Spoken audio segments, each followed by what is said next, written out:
Hello everyone, it is January 10th, 1942, for another game of our struggle against the Empire of Japan.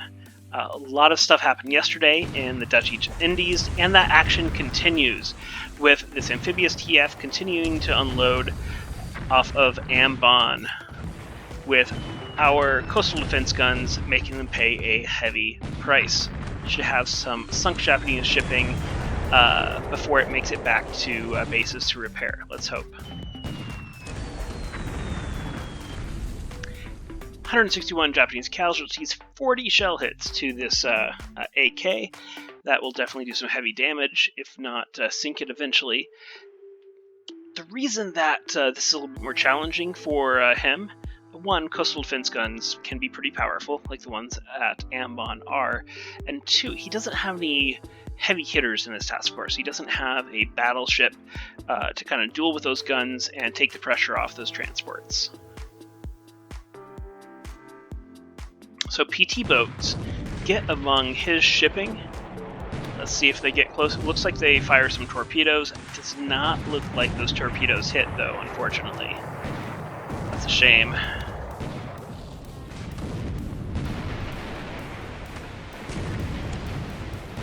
I believe this is the Western TF at Samarinda that these PT boats. I have these PT boats from previously. I also created a new group of PT boats there to try to engage with these ships. Yeah, unfortunately, none of their torpedoes make it, but that was a good try, guys. One of the Japanese subs tries to hit one of my Dutch subs in Maxar Strait and misses. A little sub-on-sub action. And one of my ASW groups finds this German U-boat out near Ceylon, but isn't able to drop any depth charges on it.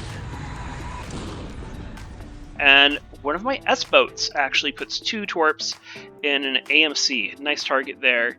I don't hear any sinking noises, so we'll see if it actually goes down. A little ASW action there with that U-boat that we found. There's some sinking noises. I'm hoping that's that AMC. Japanese subs chaser goes after the French sub Bouvier at Rabal. Bouvier is actually a Surcouf class, which is a really cool class of French submarines that had a really enormous deck gun on them compared to the smaller deck guns that subs usually have, also large enough to carry a float plane.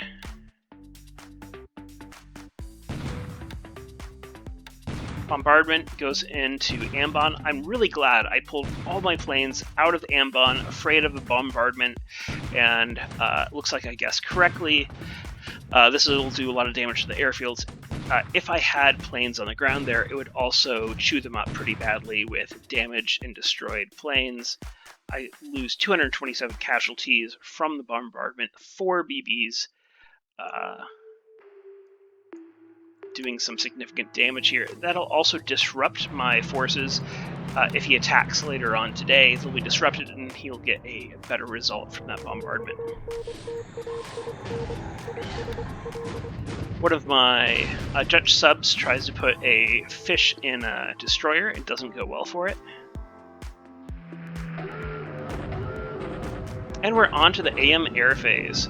Again, we've got these P-38 Lightnings sweeping from Rangoon. Looks like they're handling these Oscars pretty well. There's so light resistance yesterday. I also have some bombing going in today to see if we can't shut down that airfield. And I'm going to skip through most of this bombing as fast as I can. You all have seen it before. This is the bombing going in on Manila, on Clark, on Bataan. He's just doing damage to my airfields, preventing me from building forts. But other than that, it doesn't hurt me that much. Mabel's taking out the heavy industry at Wincao and light industry as well. Only 1 light industry hit. Not bad. I'm trying to do the same to Singapore, though I'll be honest. Excuse me. I'll be honest, so far they haven't damaged the airfield at Singapore badly enough to actually stop my fort production. It's steadily climbing every day. By the time he gets any forces down here, I'm pretty certain that Singapore will be at Forts 5.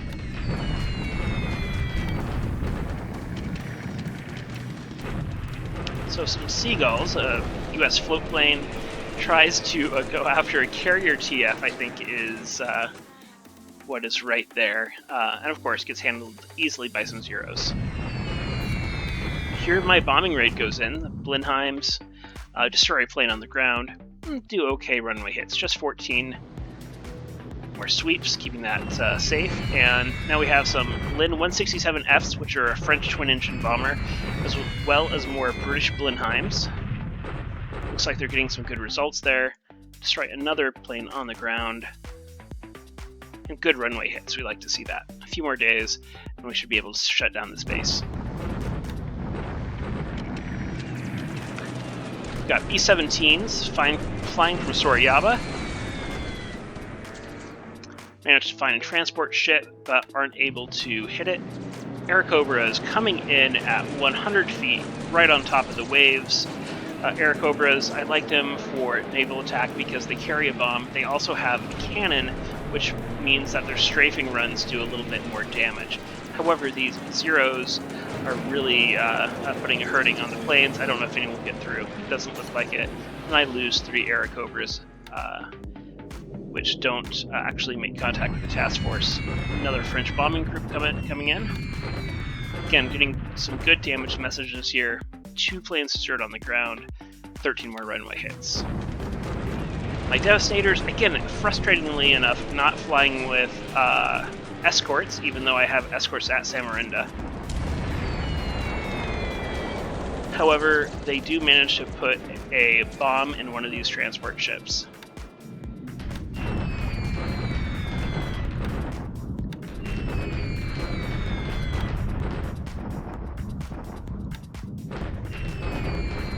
More bombing. So much bombing.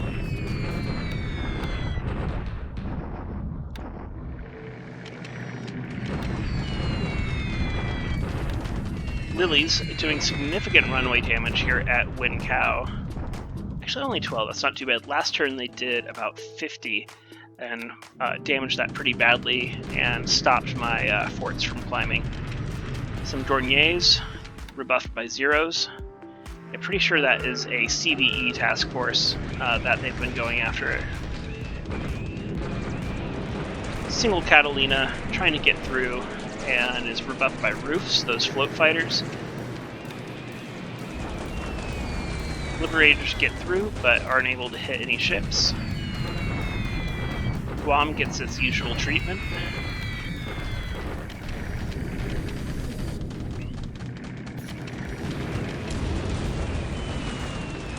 And more amphibious action here at Ambon. We're already on to the land phase. Got a deliberate attack way up here in the north. I'm easily forced aside. He has 3 times as much AV. By the time it's adjusted, it's a 4-to-1 odds. I lose almost all my combat squads are completely destroyed, and my unit has to retreat into this desert terrain here. He already goes for a deliberate attack at Ambon. A little bit rough for me here because of that bombardment earlier in the day. You can see that I suffer from disruption, almost entirely from that bombardment that caused it. And he reduces my forts to 2 from 3 and inflicts more casualties than I inflict on him. So Ambon may not be long for this world. It may fall into Japanese hands pretty quickly. Again, deliberate attack at Guam. He just shock attacked last turn. Again, I would have rested more. I just don't think he's doing a good job at taking Guam. I think he could have had it 2 weeks ago or a week and a half ago if he had just rested his troops well enough and then committed to the attack rather than being too aggressive like he is right now. In any case, I lose 9 guns, so I am getting whittled down here, and he can lose a lot more than I can. You know, he can take 4 times as many casualties and still have more AV at the end of the day than I do. And I bombard back at Ambon.